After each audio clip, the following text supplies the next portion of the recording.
Okay, Drake dropped, and I I feel like his drops post battle have been kind of like a mixed bag. It's just it felt like kind of just throwing ish at a wall and seeing what stuck. Nokia stuck. I did like quite a few of the songs on here. Yeah, clearly I liked quite a few of them. So I think this album stuck. As far as these other singles go, I like them. I like the other singles. It's just I don't know. I just don't think they had a lot of staying power. So he's rolling out what is it called, Iceman, Iceberg, or some I mean some stuff. How far am I in this video? I'll bleep that out. Iceman or something. And yeah, as your resident biracial, I think I gotta check that out. And let's see what it's hitting for. Please be good, dog. I don't feel like wasting my time. It's a beautiful Sunday morning. I don't give a fuck if you like me. Asking me how did it feel.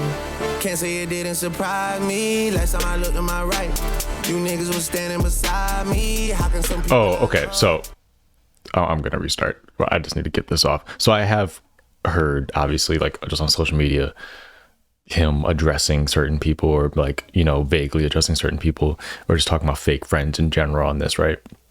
I'm assuming the title is "What Did I Miss?" So I'd assume it's kind of just like as if he hasn't been here, as if he hasn't been like paying attention to what's been going on post battle. So I think it would hit more if he hadn't dropped a bunch of stuff since then. But I mean, what you gonna do? But DJ Head really angers me. He really frustrates me, honestly. Because he's so biased against Drake. And like, look, you're talking right now, you're talking to Drake's number one hater from whenever it came out that he had ghostwriters. From that point onward, I was like Drake's number one hater. Like hated Drake, especially like all through high school. Yeah, but like he is just so clearly, I hate people who are biased, who pretend to be unbiased, who pretend to be like commentators of the sport of like battle rap, who pretend to be like, oh, like, pretend like their bias doesn't play a factor in their decision making or whatever, or their opinion forming. If I'm biased, I'm gonna say I'm biased. I'm gonna say no, I don't F with this person because they did X, Y, and Z. I'm biased. F them. You know, like that's me. And he's just like one of those people for me. Well, at least when it comes to Drake, or like when it comes to anything West Coast related. And obviously Drake is West Coast related because he had a battle with the biggest West Coast artist arguably of all time. But I say that to say he made a post. It was on Twitter, and I'm very rarely on Twitter nowadays. But it was saying something like, basically like, boohoo, fake friends exist in the world, get over it. What? That's such a stupid way to analyze music. Oh, this exists, get over it. What? So you don't want him to talk about his real life? What do you want him to talk about? Like you, I hate when people, and again, I'm not the biggest Drake fan in the world, but if I'm going to be sitting here analyzing the music, listening to the music, I have to put away my bias. I'm not thinking about whether or not he wrote this. I don't know if he wrote it or not. If I found out tomorrow that he didn't write this, or I found out yesterday that he didn't write this, I wouldn't be listening to it, because I wouldn't be able to listen to it with the same ears. Like, I'm listening to this as if it's my first reaction, as if my, you know, like 100% unbiased. You're going into a song just looking for things to pick apart and hate, and like, I don't understand that. Like, if I'm going into a song, I'm looking for things to enjoy. I want to enjoy myself. It's just so annoying when I see that. Like, and that was the entire battle. I gotta listen to the hard part 6 and put it on this channel. I never did, and plus my old hard drive broke, so the video I did have on it is gone. So I gotta redo that. But like, that was the whole battle, was people just picking apart Drake for the tiniest things, the tiniest inconsistencies, and he's doing it with this song. And DJ Head, he might be a great person, but when it comes to anything West Coast or Drake related, he's completely biased, and it's so frustrating. I'm sorry, small rant, but yeah, it's like you back him to a corner where now he can't talk about his real life, where fake friends exist. So what about when Kendrick Lamar talks about his relationship? Arguments happen in relationships. Don't talk about that. You don't say that.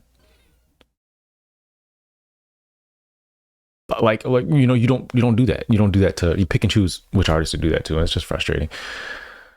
Continuing. I don't give a fuck if you love me. I don't give a fuck if you like me. Asking me how did it feel? Can't say it didn't surprise me. Last time I looked to my right, you niggas was standing beside me. How can some people I love hang around pussies who try me? Let's go. So I'm assuming he's addressing pretty much anybody who's riding with Kendrick, people, you know, that he used to be friends with. Maybe like a LeBron. I don't know who he's friends with. I'm not paying that much attention, but you know, celebrities and stuff. But I will say, in reference to that DJ Head thing, as far as like in the celebrity world and world of fame and stuff like that, I wouldn't be friends with none of these motherfuckers, because I would just assume they're all fake. Like, because that's how I look at that world in general now. You know, like anytime I see a celebrity, anything, I just assume. My first thought is, this is not a publicity stunt, but this is PR. Like, they know they're in front of a camera. You know what I mean? Like, when you know you're in front of a camera, like, just like I know I'm in front of a camera, I'm not going to pick my nose. You know what I mean? I'm not going to scratch my butt. Now, if this was off and my butt itched, like, it's going to happen. So it's just, we're naturally going to behave differently. But then on top of that, taking that a step further, when I hear people like Trevor Noah, for example, I just saw an interview with him where he's explaining a story where he took a girl to his hotel room, and she said, "Oh, I drank a lot today." And then he was like, "You know what? That's enough for me. Let me get you a ride home. I'm going to take you home," and all that stuff. That is 100% the right thing to do. You know, in that situation, she needs to go home, you know, because you can get in trouble, but then also that's not right to do something like that with somebody who's under the influence or whatever, right? If you're fine, you know what I mean? If you're, you know, whatever, not gonna get into that. But my first thought was, I feel like you're just telling that story to kind of like in a virtue signaling type of way. Like, oh, look at me, I'm such a good person. I don't even think that's a real, honestly, my first thought, this isn't a real story. This is just radio publicity type of stuff. So I say that to say, I think all these celebrities are fake right out the gate. So if I ever reach that level, I'm not friends with any of these motherfuckers. I'm not friends with any of them. Like, at most, we're like, I'm cool with that person or acquaintances, but like my expectations of like you as a friend level, like if I call somebody my friend, if we're out somebody and somebody tries to jump me, that person's going to help me and jump in. If I'm Drake, I'm not thinking LeBron's about to help me if I get jumped. You know what I mean? Like, that's not somebody I would call a friend. It's just celebrities. Also, like, benefits of being around me as a celebrity. If I'm a billionaire, obviously everybody wants to be friends with me. Like, it sounds great, you know, from the outside. Still, honestly, it still does. Being like a billionaire, please believe I'll take that life any minute. But like, as far as like relationships and stuff goes, like, you can't trust anybody. Like, you gotta have your friends and like female relationships established well beforehand, or you literally, like, any relationship you get in, you don't know if it's real or not, because everybody knows who Drake is. Like, you're not gonna meet a girl who just doesn't know who you are. I mean, I guess you could, but you gotta be in spaces that you're probably not in. You got to go in like Timbuktu, Michigan, somewhere in North Michigan, to find some girl who doesn't know who Drake is, you know? So yeah, fake friends, they do exist. I'm just not gonna sit here and criticize Drake for talking about his real life, though. That's stupid. What did I miss? What did I miss? What did I miss? What did I miss? Let's go. Let's go. I'm whipping around on like 600 acres. Let's go. Let's go. Let's go. You niggas just better not ask for no favor. Let's go. Let's go. Let's go. It's love for my brothers and debt to a traitor. Let's go. She might decide to say no to me now, but say yes to me later. Let's go. Her ass is all natty like Florida Gator. Let's go.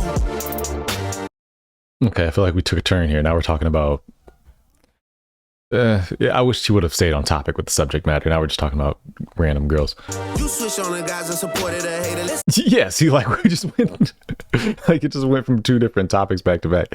Like, I feel like it should have taken more time and just stayed on topic. Asses all natty like Florida Gator. Let's go. You switch on the guys and supported a hater. Let's go. What's the get back for niggas is TBD. I look at this shit like a BTC. Could be down this week, then I'm up next week. I don't give a fuck if you love me. I don't give a fuck if you like me. Asking me how did it feel. Can't say it didn't surprise me. Last time I looked to my right, you niggas was standing beside me. How can some people I love hang around pussies who try me? Let's go. What did I miss? The production makes it sound more triumphant than the content does. It just feels very victimish, and I think that's the issue with Drake post battle. It just, because he started the battle very like, yeah, let's go, you know, like I'm ready, we can do this all day, and then towards the end of the battle kind of just tapered off and was like, I'm taking a vacation. And then at post battle, it's like, oh, I'm the victim, I'm getting bullied, pretty much. Like, it felt like very victimish, and I think that was part of the mistake he made. Like, even if the public thinks you lost, even like in actual combat sports, like, you're told to, even if after every round, raise your hand. After every round, raise your hand, because that you're going to, or you potentially could sway the judges into thinking that you won that round or you won that fight, and that might skew their points or skew their how they pay attention, how they look at the battle. It's just natural. I don't know. I feel like human brains are weird, but that's just natural. And I feel like he should have done that after the battle. Like, even if everybody's saying you lost, raise your hand like you won. I won. I smoked them. And I think you take what you did well and you emphasize those, and you ignore the things that you didn't do so well or whatever. Like, I think Drake definitely outbarred him. Definitely the punchlines were a lot stronger. So if I'm Drake, I'm going on every interview thing saying, if this was on stage, if this was a battle rap, I would have smoked him. But because it's in the public perception, we're doing music and stuff like that, everybody's saying he won. But like, yeah, Not Like Us, good song, but I barred him up on Heart Part 6. And he did. If you take those bars and punchlines, you put them on a battle rap smack stage, Drake won.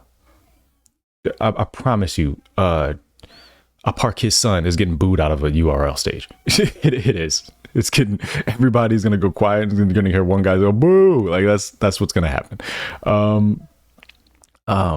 So if I'm Drake, you should have done that. It's probably too late. But and he's also, I don't know, like, he just has this victim mentality. Like, bro, like I'm trying to help. I'm trying to help, and I love Kendrick. I'm trying to help you out here, brother. Dang, man. What did I miss? What did I miss? Let's go. Hey, let's go, let's go. Hey, hey, let's go, let's go. Hey, let's go. Hey, let's go. Hey. I gotta pay my car insurance. Yeah, niggas get punched in the face with some TLC shit on the dead guys. Some TLC shit, cause my nigga, you gon' need a chili ice pack for your left eye. I'm back in your city tonight, walking around my head high. I saw bro end up pop out with them, but been dead riding gang since headlines. It feels like nobody's there until you start giving out two-tones. And nobody cares until they in front of your tombstone. Y'all been on that type of timing for too long. Iceman, Tiffany, Bluestones. I done made plenty shit right at a two wrong shit. Let's go. Let's go. Let's go. Let's go. Hey, yeah. Let's go. Let's go. Yeah. Yeah. Let's go. Yeah. Let's go. Let's go. What did I miss? When I was looking at y'all and cooking with y'all and giving out verses and bookings to y'all, making sure I was with Hitman, what did I miss? When you was all in my crib, looking at hoes, word for word at all of the shows, you always felt like this, man, what did I miss?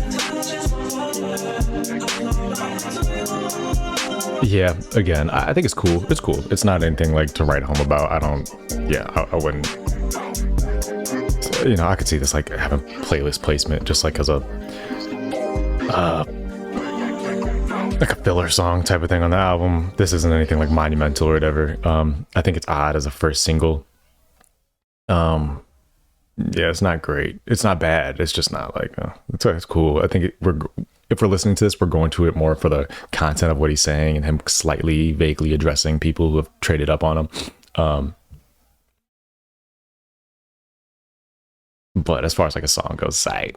Yeah, that's cool. Like I said, it's just the victim thing. Like, bro, you gotta stop. You gotta stop.